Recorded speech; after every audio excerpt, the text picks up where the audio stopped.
Hello viewers, welcome to our AN education unit. आज हम केवट प्रसंग से कुछ एमसीक्यूज़ को डिस्कस करेंगे। आपका क्वेश्चन नंबर 1 जो है, देखिए सबसे पहले अगर केवट प्रसंग का आप लोग व्याख्या देखे नहीं है तो आप लोग प्लेलिस्ट में जाकर व्याख्या देख लीजिए। यहाँ पर हम एमसीक्यूज़ को डिस्कस करेंगे। क्वेश्चन नंबर 1 है आपका, केवट प्रसंग के कवि कौन है? सूरदास, तुलसीदास, कबीरदास।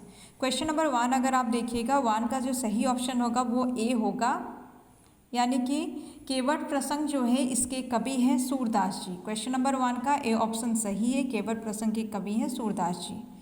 क्वेश्चन नंबर 2, रामायण के किस कांड में केवट प्रसंग का सुंदर वर्णन मिलता है? अरण्य कांड, अयोध्या कांड, सुंदर कांड। अब ये क्वेश्चन जो है क्वेश्चन नंबर 2 का काफ़ी इंपॉर्टेंट क्वेश्चन है। ये क्वेश्चन एग्जाम में एक बार आ चुका है, याद रखिएगा। रामायण के अयोध्या कांड में केवट प्रसंग का सुंदर वर्णन मिलता है। 2 का आपका बी ऑप्शन सही होगा। रामायण के अयोध्या कांड में केवट प्रसंग का सुंदर वर्णन मिलता है। क्वेश्चन नंबर 3, केवट प्रसंग का केवट किस वंश का था? क्षत्रिय वंश, भोई वंश, शूद्र। तो याद रखिए 3 नंबर क्वेश्चन जो है इसका सही ऑप्शन हो जाएगा आपका बी ऑप्शन सही है। ये भोई वंश का था। केवट प्रसंग का केवट जो है ये भोई वंश का था। 3 का आपका बी ऑप्शन सही है। क्वेश्चन नंबर 4, किसके वियोग में पशु पक्षी माता पिता व्याकुल हैं? राम, भरत, कृष्ण। 4 नंबर क्वेश्चन अगर आप देखिएगा, 4 नंबर का सही ऑप्शन जो है आपका हो जाएगा ए ऑप्शन सही है। राम के वियोग में पशु पक्षी माता पिता व्याकुल हैं। 4 का ए ऑप्शन सही है। राम के वियोग में पशु पक्षी माता पिता व्याकुल हैं। क्वेश्चन नंबर 5, किसके पांव के धूल में मनुष्य बना देने वाली जड़ी है? ठीक है, 5 का आपका 5 नंबर क्वेश्चन जो है 5 नंबर क्वेश्चन में दिया है, किसके पांव के धूल में मनुष्य बना देने वाली जड़ी है? क्वेश्चन नंबर 5 का सही ऑप्शन जो है ए होगा, यानी कि राम के बारे में बोला गया कि राम के पाँव के धूल में मनुष्य बना देने वाली जड़ी है। 5 का ए ऑप्शन आपका सही है। राम के पाँव के धूल में मनुष्य बना देने वाली जड़ी छुपा हुआ है। 5 का ए ऑप्शन आपका सही है। क्वेश्चन नंबर 6, कौन राम के मर्म को जान लेता है? भरत, केवट, सीता। 6 नंबर क्वेश्चन अगर आप देखिएगा, यहाँ पर सही ऑप्शन बी होगा। केवट राम के मर्म को जान लेता है। वहाँ पर जो दिया गया है उसकी मतलब पंक्ति को अगर आप पढ़िएगा, केवट प्रसंग के अनुसार अगर आप देखिएगा तो उसमें यही दिया है कि केवट राम के मर्म को जान लेता है।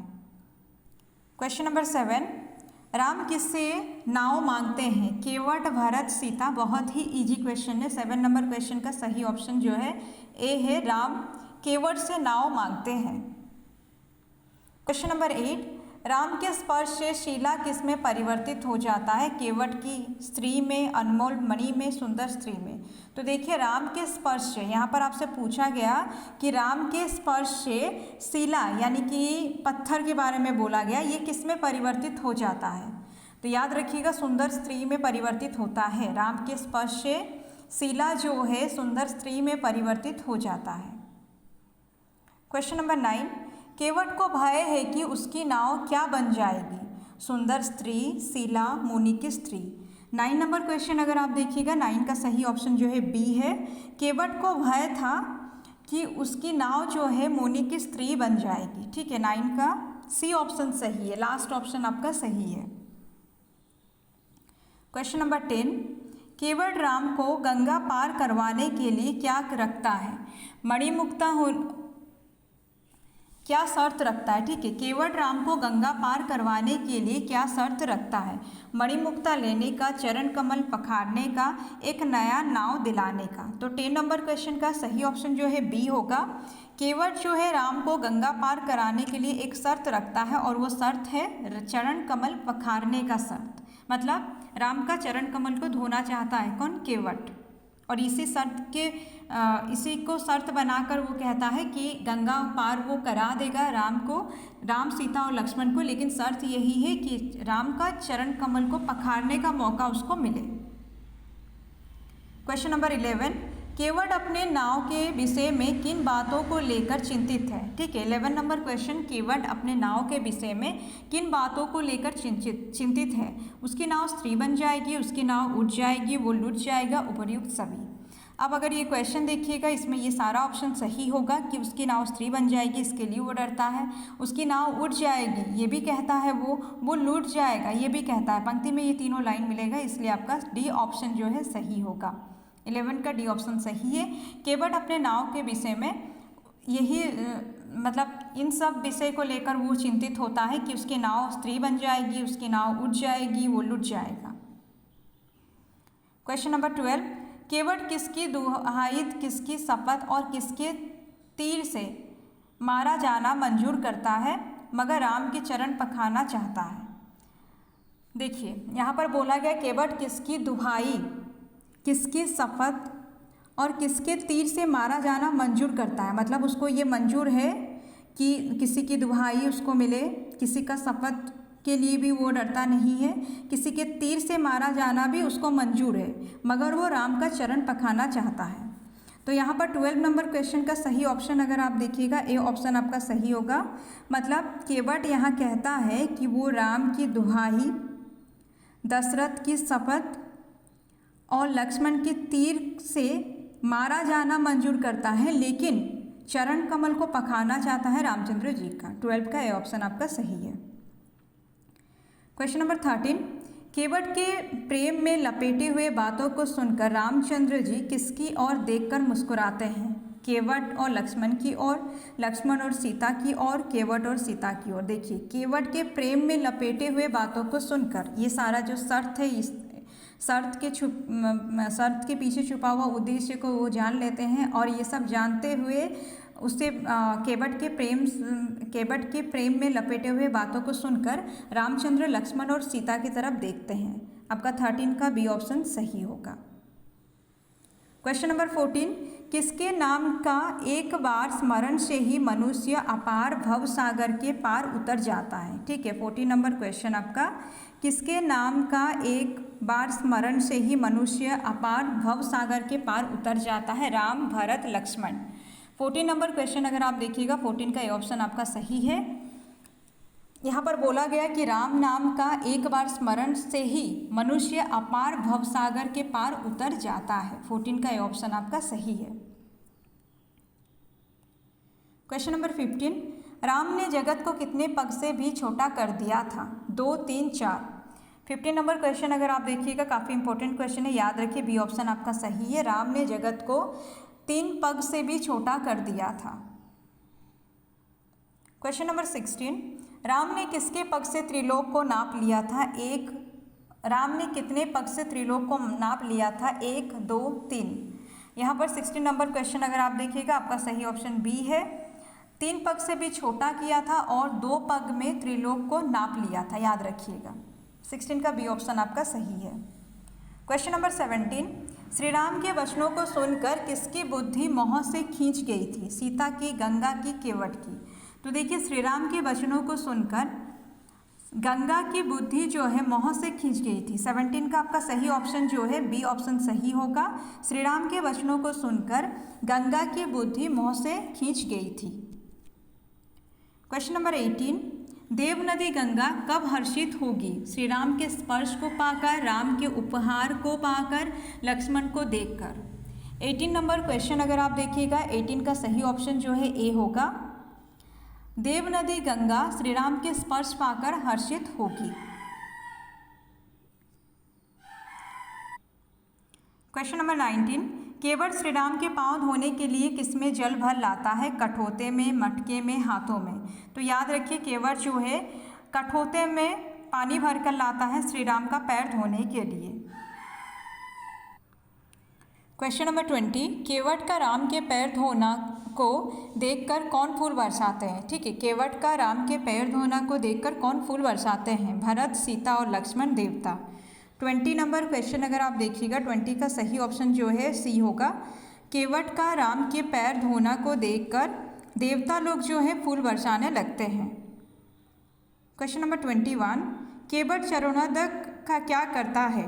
गंगा जी में बहा देता है, अपने परिवार सहित पी लेता है, केवट तुरंत पान कर लेता है। तो देखिए 21 नंबर क्वेश्चन का सही ऑप्शन जो है बी है। केवट जो है चरणोदक को क्या करता है ना, अपने परिवार सहित पी लेता है, मतलब वो जो पैर पखार कर जो पानी निकलता है उसको वो अपने परिवार सहित पीता है। क्वेश्चन नंबर 22, केवट चरणोदक पान करने के बाद सबसे पहले क्या करता है? अपने पूर्वजों को भवसागर से पार कराता है, नाव लेकर अपनी पत्नी के पास जाता है, श्री राम को नदी पार कराता है। तो यहाँ पर देखिए सही ऑप्शन जो है ए ऑप्शन आपका सही होगा। केवट चरणोदक पान करने के बाद सबसे पहले अपने पूर्वजों को भवसागर से पार कराता है। 22 का ए ऑप्शन आपका सही है। क्वेश्चन नंबर 23, केवट अपने पूर्वजों को भवसागर से पार कराने के बाद क्या करता है? आराम करता है, सीता की सराहना करता है, राम को आनंदपूर्वक नदी पार कराता है। 23 नंबर क्वेश्चन अगर आप देखिएगा 23 का सही ऑप्शन जो है सी है।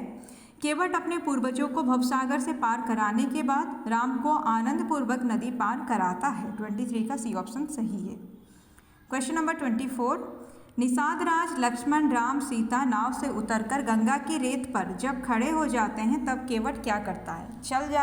चला जाता है, उनके जाने का इंतजार करता है, दंडवत प्रणाम करता है। क्वेश्चन है आपका, निषाद राज लक्ष्मण राम सीता नाव से उतरकर गंगा की रेत पर जब खड़े हो जाते हैं तब केवट क्या करता है? मतलब नाव से गंगा पार कराने के बाद जब सब उतर जाते हैं उसके नाव से तब क्या करता है केवट? तो याद रखिएगा तब केवट दंडवत प्रणाम करता है। आपका 24 नंबर क्वेश्चन का सही ऑप्शन जो है सी है।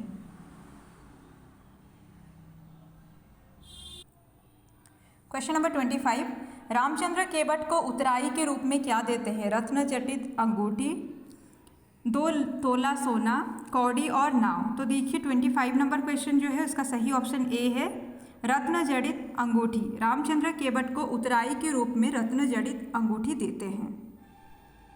क्वेश्चन नंबर 26, राम के उत्तराई देने पर केवट क्या कहता है? मुझे नहीं चाहिए, मेरा दुख दोष दरिद्रता दूर हो गई है, विधाता ने बहुत अच्छी भरपूर मजदूरी दे दी है, लौटते समय जो कुछ भी रामचंद्र देंगे वो प्रसाद समझकर लेगा उपर्युक्त सभी। तो देखिए राम के उत्तराई देने पर केवट का कहना है, मतलब जब राम बोलते हैं कि इसके बदले में क्या देंगे उसको लेकर, ठीक है, उत्तराई देने पर केवट का कहना है मुझे नहीं चाहिए, मेरा दुख दोष दरिद्रता दूर हो गई है, मतलब ए ऑप्शन आपका सही है। विधाता ने बहुत अच्छी भरपूर मजदूरी दे दी है, बी ऑप्शन भी आपका सही। देखिए 26 नंबर क्वेश्चन जो है, राम की उत्तराई देने पर केवट क्या कहता है, ये जो क्वेश्चन है इसका सही ऑप्शन तो आपका डी होगा। मुझे नहीं चाहिए, मेरा दुख दोष और दरिद्रता दूर हो गई है, विधाता ने बहुत अच्छी भरपूर मजदूरी दे दी है, लौटते समय जो कुछ भी रामचंद्र देंगे वो प्रसाद समझकर ले लूँगा। ऐसा कहता है कौन? केवट कहता है, ठीक है, इसलिए आपका डी ऑप्शन 26 नंबर का सही होगा। क्वेश्चन नंबर 27, केवट के रत्न जड़ित अंगूठी ना लेने पर राम ने क्या किया? रामचंद्र क्रोधित हो गए, उन्हें वापस वहीं छोड़ देने के लिए बोले, निर्मल भक्ति का वरदान देकर विदा किए। तो याद रखिए 27 नंबर क्वेश्चन का सी ऑप्शन सही होगा। केवट के रत्न जटित अंगूठी ना लेने पर रामचंद्र जो है केवट को निर्मल भक्ति का वरदान देकर विदा करते हैं। ये एग्जाम में भी आया था। 27 का सी ऑप्शन आपका सही है। क्वेश्चन नंबर 28, रामचंद्र जी गंगा स्नान के बाद किसकी पूजा करते हैं? इंद्र की, शिव की, वरुण की। काफ़ी इंपॉर्टेंट क्वेश्चन है ये, याद रखिएगा। रामचंद्र जी गंगा स्नान के बाद शिव की पूजा करते हैं, ठीक है। 28 का बी ऑप्शन आपका सही है। रामचंद्र जी शिव की पूजा करते हैं गंगा स्नान के बाद। क्वेश्चन नंबर 29, कौन हाथ जोड़कर गंगा जी से कहता है, हे माता मेरा मनोरथ पूरा कीजिए? राम, केवट, सीता। तो याद रखिए 29 नंबर क्वेश्चन जो है इसका सही ऑप्शन सीता है। सीता जो है हाथ जोड़कर गंगा जी से कहती है, हे माता मेरा मनोरथ पूरा कीजिए। 29 का सी ऑप्शन आपका सही है। क्वेश्चन नंबर 30, तुम्हारा प्रभाव जगत में किसे नहीं मालूम है, तुम्हारे कृपा दृष्टि से लोक की रक्षा हो जाती है, सब सिद्धियां हाथ जोड़े तुम्हारी सेवा करती हैं। ऊपर एक तीनों वाक्य किसकी महिमा को दर्शाते हैं? राम, लक्ष्मण, सीता। बहुत इंपॉर्टेंट क्वेश्चन है ये, इसको अच्छे से याद करके रखिएगा। ये तीनों लाइन जो है सिर्फ सीता के लिए बोला गया है कि तुम्हारा प्रभाव जगत में किसे नहीं मालूम है, तुम्हारे कृपा दृष्टि से लोक की रक्षा हो जाती है, सब सिद्धियां हाथ जोड़े तुम्हारी सेवा करती हैं। ये सीता के लिए बोला गया। 30 का सी ऑप्शन आपका सही है। क्वेश्चन नंबर 31, तुम लक्ष्मण और राम सहित कुशलतापूर्वक अयोध्या लौटोगी, सीता को ये आशीर्वाद कौन देता है? दशरथ, गंगा नदी, कैकेयी। तो याद रखिए ये जो है बी ऑप्शन आपका सही होगा। तुम लक्ष्मण और राम सहित कुशलतापूर्वक अयोध्या लौटोगी, ये गंगा नदी जो है सीता को आशीर्वाद देती है। क्वेश्चन नंबर 32, तुम्हारी सारी कामनाएं पूरी होंगी, तुम्हारे यश जगत भर में छा जाएगा, देव नदी गंगा ये आशीर्वाद किसे देती है? ये इंपॉर्टेंट क्वेश्चन है और इजी क्वेश्चन है, याद रखिएगा कि तुम्हारी सारी मनोकामनाएं पूरी होंगी, तुम्हारा यश जगत भर में छा जाएगा, ये सीता से कहती हैं देव नदी गंगा। क्वेश्चन नंबर 33, मंगल के मूल गंगा जी की वचन को सुनकर और देव नदी को अनुकूल देखकर कौन आनंदित होती है? सीता, स्त्रियां, भरत। तो देखिए 33 नंबर क्वेश्चन का ए ऑप्शन आपका सही है। मंगल के मूल गंगा जी की वचन को सुनकर और देव नदी को अनुकूल देखकर सीता आनंदित होती हैं। 33 का ए ऑप्शन सही है। क्वेश्चन नंबर 34, श्री राम किसको घर वापस लौट जाने को कहते हैं और उसके हृदय में दाह उत्पन्न होता है? सीता, लक्ष्मण, निषाद राज। तो देखिए यहाँ पर निषाद राज ऑप्शन आपका सही है। श्री राम जो है निषाद राज को कहते हैं लौट जाने के लिए और उसके हृदय में इससे दाह उत्पन्न होता है।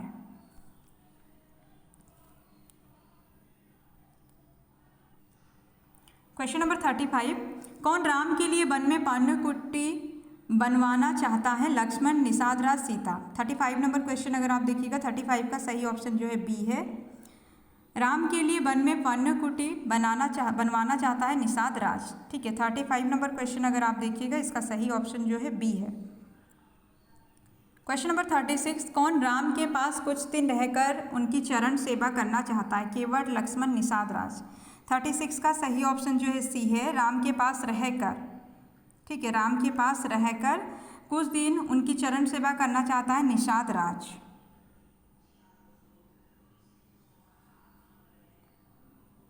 क्वेश्चन नंबर 37, केवट प्रसंग के अनुसार राम ने किसे इस संसार रूपी भव सागर से उद्धार किया था? अजामिल, मणिकर्णिका, देवतागण। 37 नंबर क्वेश्चन अगर आप देखिएगा ए ऑप्शन आपका सही है। केवट प्रसंग के अनुसार राम ने अजामिल को इस संसार रूपी भव सागर से उद्धार किया था। ठीक है, 37 का ए ऑप्शन आपका सही है।